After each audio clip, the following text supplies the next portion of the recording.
walam yudhahi dan tidak berkorban, fala yaqrabana masjidana. Jangan mendekati masjidku. Dalam riwayat fala yaqrabana musallana. Dalam Musnad dan dalam Sunan Abi Daud. Jadi jangan dekati masjidku. Siapa yang punya kelonggaran dalam sahih, hadis yang sahih disebutkan barang siapa yang memiliki kelonggaran dan tidak mau berkorban, maka jangan dekati masjidku. Jangan dekati musolaku. Berarti apa? Rasulullah tidak menyukai orang yang punya kelonggaran tapi tidak mau berkorban. Kecuali memang punya harta hanya untuk kehidupan, untuk kebutuhan pokok sudah habis. Nah, itu enggak perlu. Tapi kalau masih punya sisih daripada tabungan, celengan dan lain sebagainya, maka investasikan untuk berkorban. Meskipun hanya dengan seekor kambing yang murah. Nek sapi kokean 3,5 juta misalnya, kambing 1,5 juta sudah bisa berkorban. Untuk apa? Untuk mengharap ridha Allah. Seperti surat Al-Had tadi 37, la yanallahu luhumuha wala dima'uha. Allah mboten nampi getahe, mboten nampi dagingi. Tapi yang diterima oleh Allah itu ketakwaan. Ketakwaannya ketika kita berkorban untuk Allah Subhanahu wa taala dan melaksanakan perintahnya. Itu. Maka Imam Abu Hanifah mengatakan bagi yang mampu hukumnya wajib. Tapi jumhur kebanyakan ulama, Imam Syafi'i, Imam Ahmad, Imam Malik mengatakan hukumnya sunnah muakkadah. Sunnah muakkadah dan bukan wajib. Dalilnya mana? Rasulullah mengatakan idza dakhala al-ashr dalam hadis yang sahih wa arada ahadukum ayyudhahi fala yamas min sya'rihi wala basyarihi syai'a. Dalam Sahih Muslim, Bukhari juga ada. Jadi siapa yang meniatkan berkorban, sudah punya niat untuk berkorban, kemudian masuk di bulan Dzulhijjah, masuk di bulan Dzulhijjah tanggal 1, jangan motong rambut, jangan motong kuku. Fala yamas min sya'rihi wala basyarihi syai'ah. Kira-kira tanggal 28 kalau nggak salah. 1 Dzulhijjah ini tanggal pinten? Mei ini. 28 nek mboten salah. Pokoknya mulai tanggal 1 Dzulhijjah bagi yang berniat berkorban jangan potong rambut sama potong kuku sampai hewan kurbannya disembelih. Nek disembelih tanggal 10 baru disembelih baru boleh potong kuku 10 hari setelahnya. Nek disembelih tanggal 11 baru disembelih baru boleh potong kuku dan rambut gitu. Tapi larangan itu hanya untuk pengorban. Sedangkan istri dan anaknya dia mendapatkan pahalanya saja, tapi larangan ini tidak berlaku bagi mereka. Jadi istrinya anaknya boleh potong rambut. Kecuali istrinya dengan nama sendiri berkorban, lah itu enggak boleh. Enggak boleh potong rambut, potong. Tapi kalau ngikut suaminya maka istri dan anak tidak ada larangan untuk potong rambut dan potong kuku. Tapi kalau istrinya korban dengan namanya sendiri maka terkena larangan potong rambut dan potong kuku. Dari tanggal 1 Dzulhijjah, tanggal 28 nek mboten salah. Itu sampai tanggal 10 Dzulhijjah, 10 hari. Setelah disembelih baru boleh potong. Nek disembelih 11 berarti baru disembelih baru disembelih. Begitu.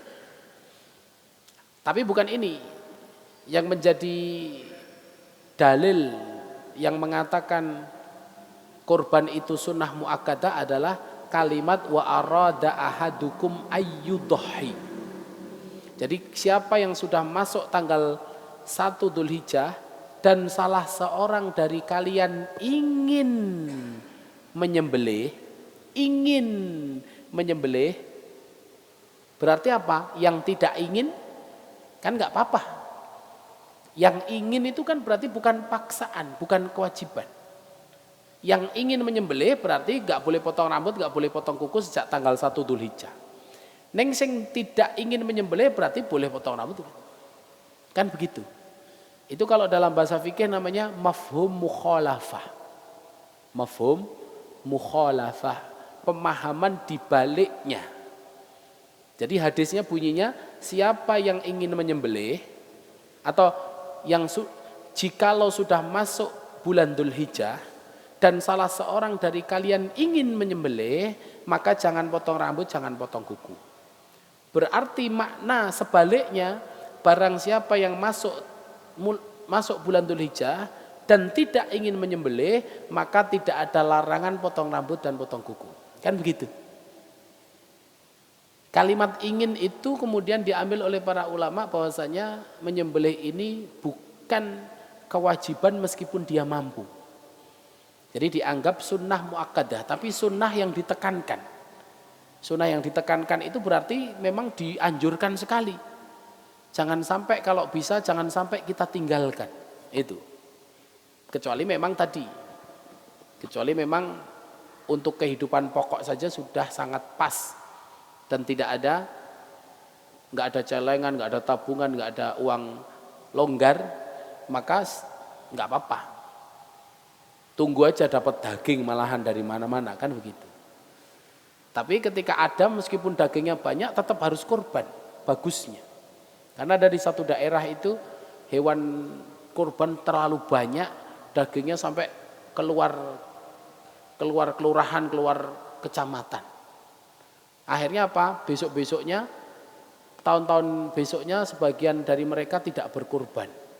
Kurbannya dijadwal, ayo aja langsung kabeh brek. Engko ndak kokean daging kaya ndek ingi. Mboten.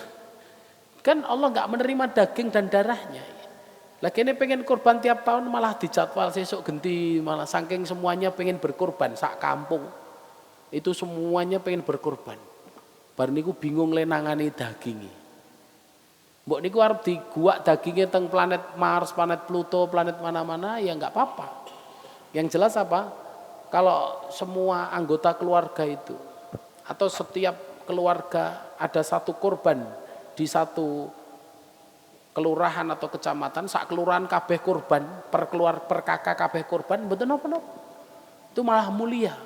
Berarti kelurahannya, sak kelurahan berarti orang yang punya. Dan mereka berkorban untuk Allah Subhanahu wa taala. Mboten malah dijadwal sing wis kurban tahun iki sesuk ora sesuk liyane engko ndak mbludak ndak kangelan. Kan enggak harus di situ juga, nek kangelan bisa dioper ben disembelih di masjid seberang agak jauh kampung sebelah begitu supaya mereka yang nangani, sing ngopeni, kan begitu bisa. Itu hanya teknis. Tapi ibadah tahunan ini tidak boleh kemudian tergantikan. Ibadah tahunan berkorban tetap setiap Dzulhijjah menjadi sunnah muakkadah atau barangkali wajib bagi yang mampu itu tadi. Perkara nanti dagingnya dilempar kemana, sapinya dilempar kemana, kambingnya dilempar kemana, itu teknis saja. Tuh. Maka saking banyaknya dalil tentang perintah itu sampai Imam Abu Hanifah kemudian mewajibkannya. Kemudian selanjutnya yang terpenting barangkali syurutul adhahi, syarat-syarat hewan kurban yang sah untuk dikurbankan. Yang pertama adalah antakuna min bahimatil an'am, harus dari golongan binatang ternak, onta, sapi atau kambing. Meskipun ada ulama yang membolehkan kurban dengan ayam, tapi pendapat itu layul tafatu ilaihi, tidak ditengok. Maksudnya apa? Diingkari oleh seluruh kaum muslimin. Tapi enten dalilnya ada dalam Sahih Muslim, perumpamaan orang yang roh hafisa atil ula, moro Jumatan. Jadi moro Jumatan di season yang pertama kan seperti berkorban unta dalam Sahih Muslim. Yang season kedua seperti korban sapi, season ketiga seperti korban kambing, season ketiga seperti korban kabshan akron. Kedua sapi, ketiga kambing bertanduk, keempat seperti korban ayam, kelima seperti korban dok, telur. Itu toh.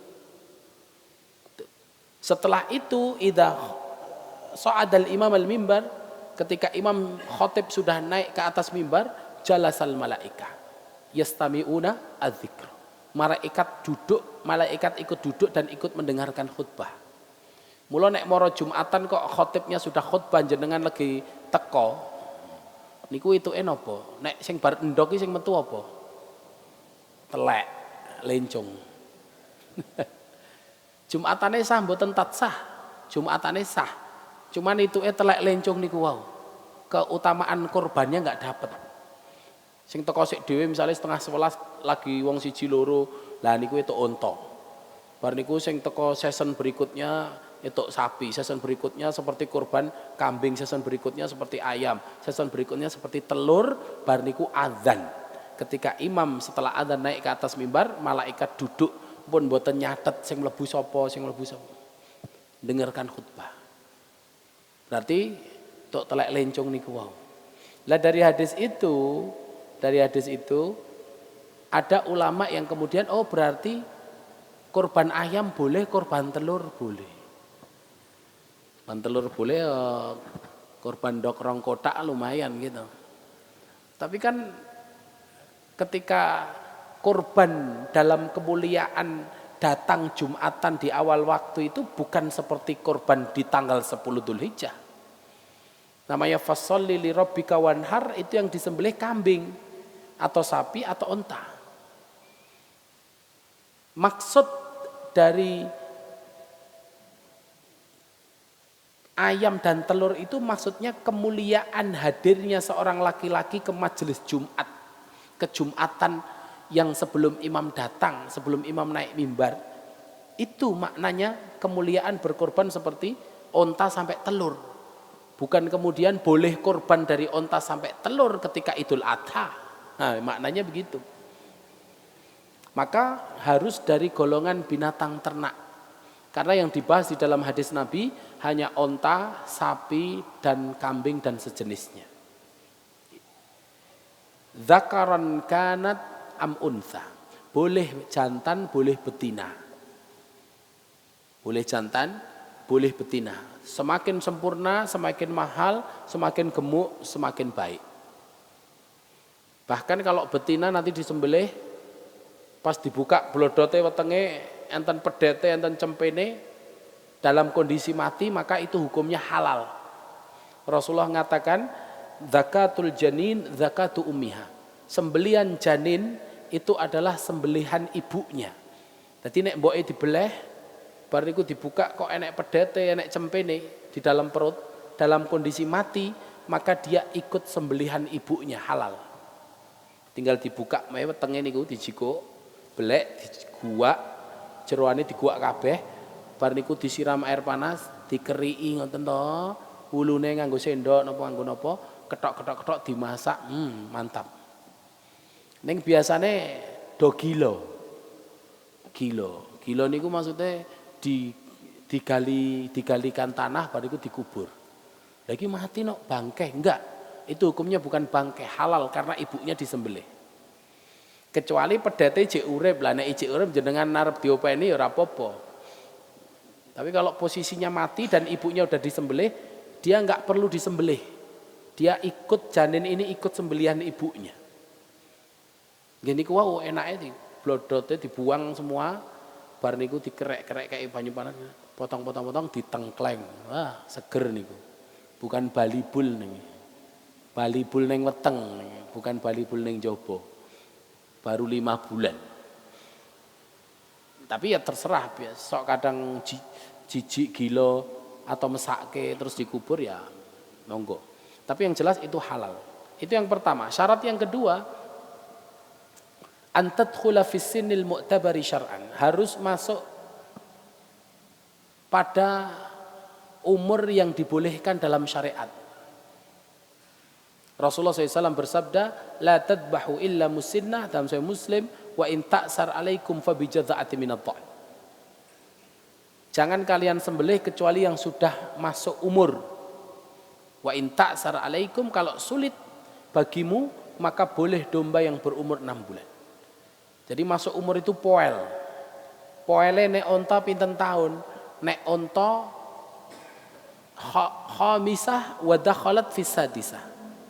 Balagat khamisah min umrin naqah 5 tahun dari umur onta itu masuk tahun ke-6.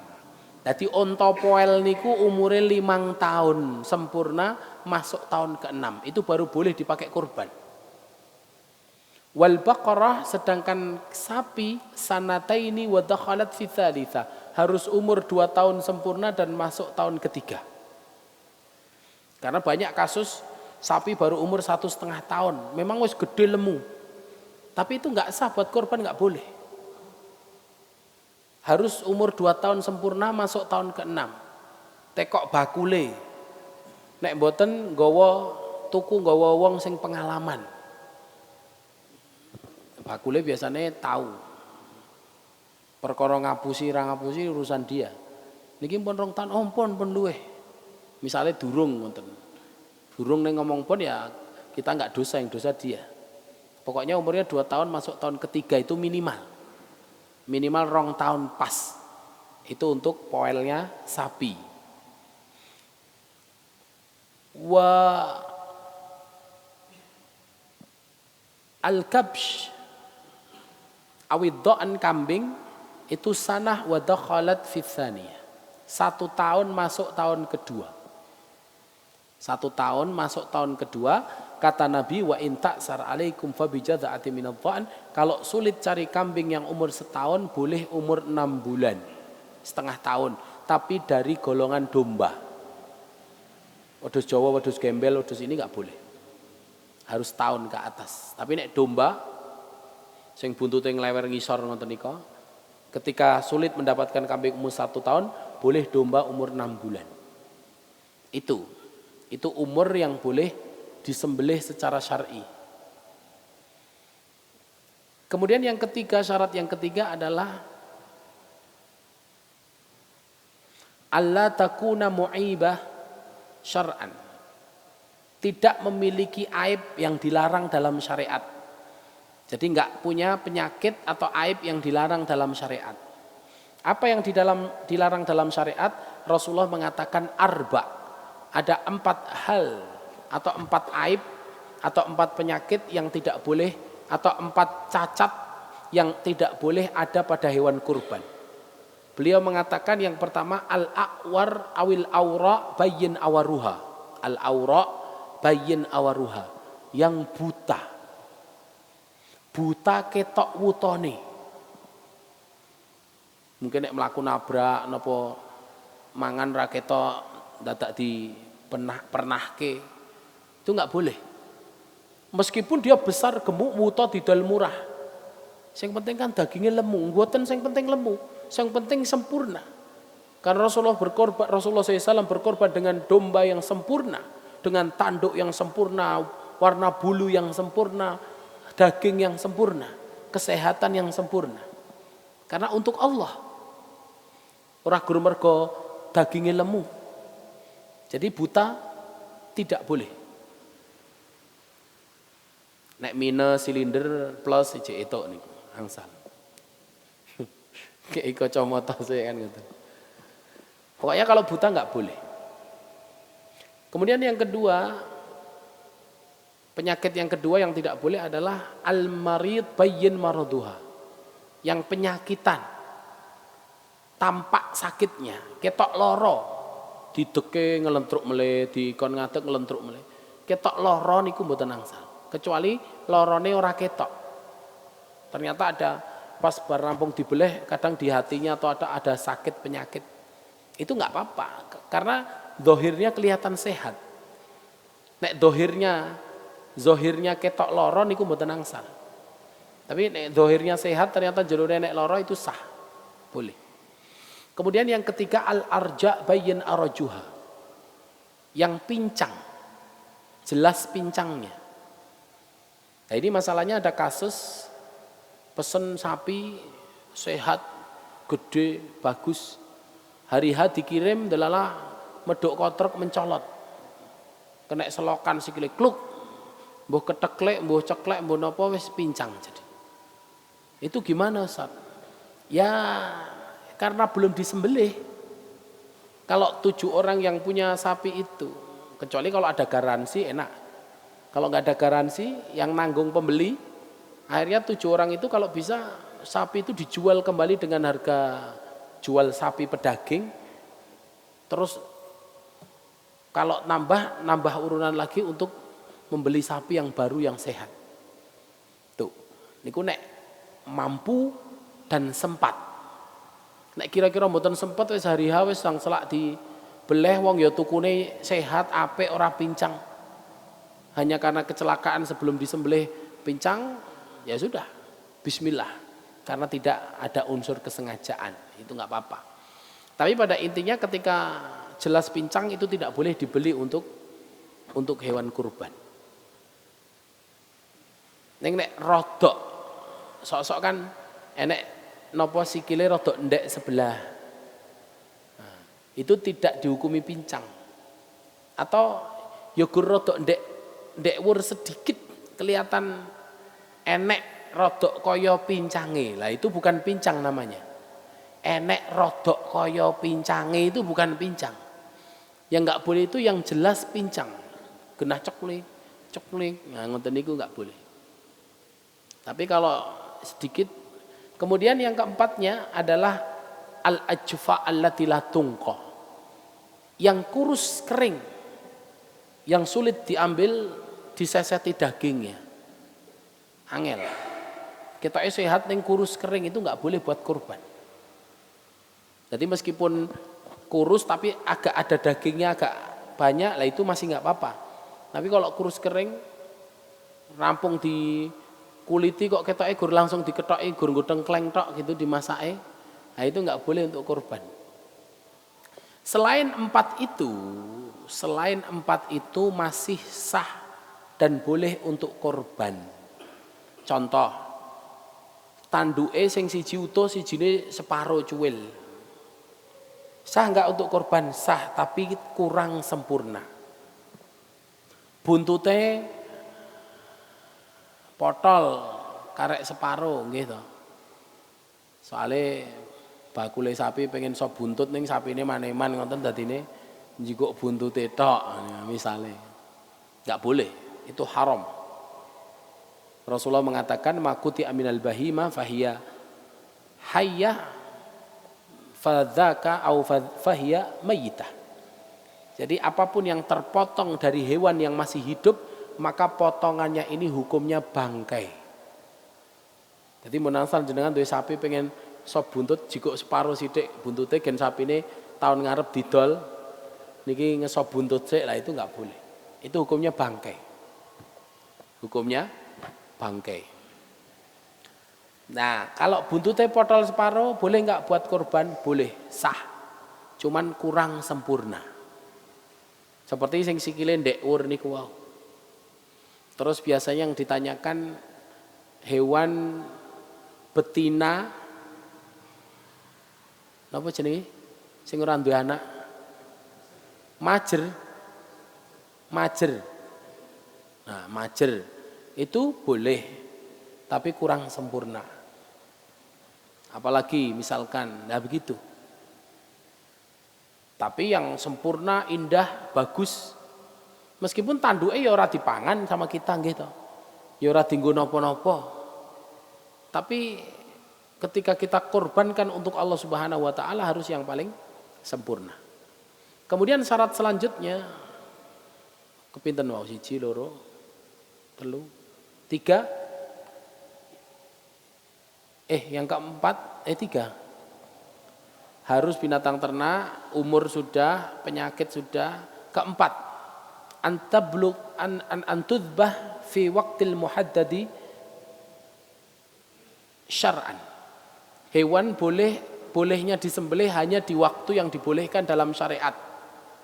Hewan yang disembelih hanya boleh di waktu yang dibolehkan dalam syariat. Yaitu kapan? Tanggal 10 Dzulhijjah setelah sholat Idul Adha sampai 13 Dzulhijjah sebelum tenggelam matahari. Tanggal 10 Dzulhijjah setelah Idul Adha sampai tanggal 13 Dzulhijjah sebelum tenggelam matahari. Itu boleh, itu waktu untuk menyembelih. Hari H dan hari Tasyrik sebelum tenggelam matahari. Itu boleh. Dan itu juga batasan takbir.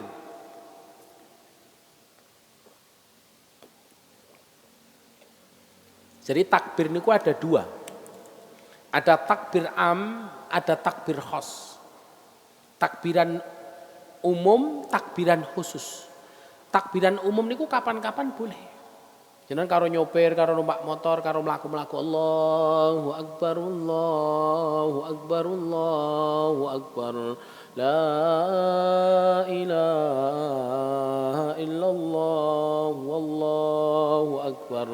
Allahu Akbar walillahil hamd.